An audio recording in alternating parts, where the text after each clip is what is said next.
1976 was the bicentennial. Okay.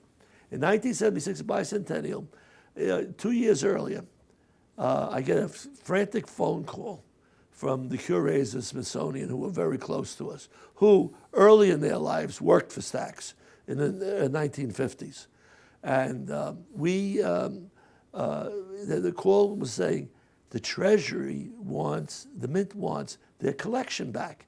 Because in the 1930s and after that, 1990s, parts of the Mint collection was given to the Smithsonian to be part of the national treasure. I mean, it's national treasure in both places, but at least the Smithsonian would show it. The Mint kept it in their vaults. So he said, we got to get something, you got to help me find a way out of this. Well, we at Stax had worked with the people at West Point. And we had known a general.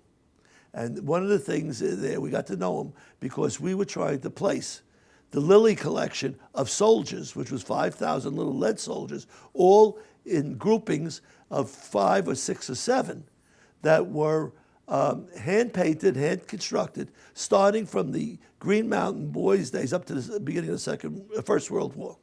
And there was 5,000 soldiers. And I saw them many a time in Mr. Lilly's library, which he kept. This was one of the fun he had.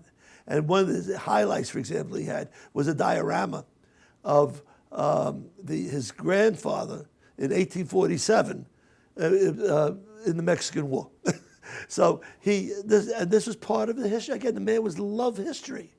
And he even had, when the Chinese gave up in the war in the 1890s, they had a whole diorama that shows you the various troops and all there.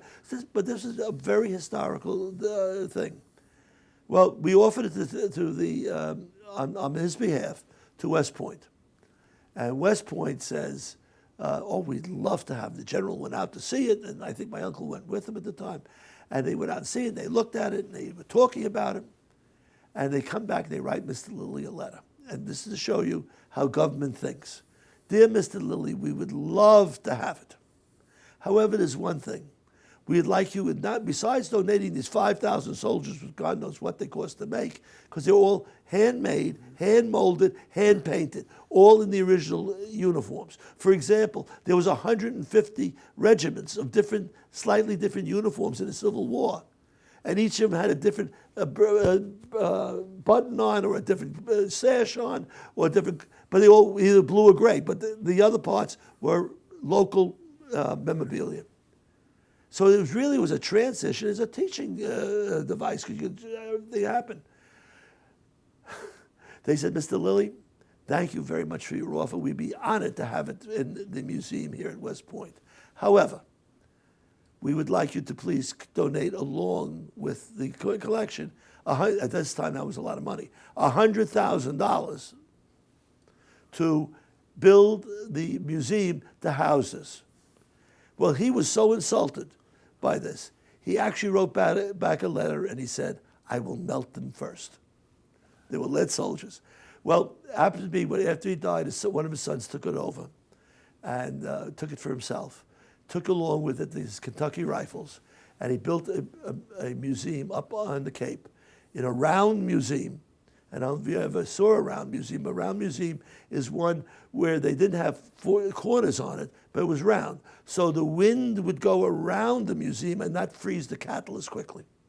And this is one of the reasons. He used that museum, which he found, and was still in existence, and he installed the collection there. It's there to this day. So what I'm trying to say to you, the man, I go back, I talk a lot about Lilly because he influenced my life so much.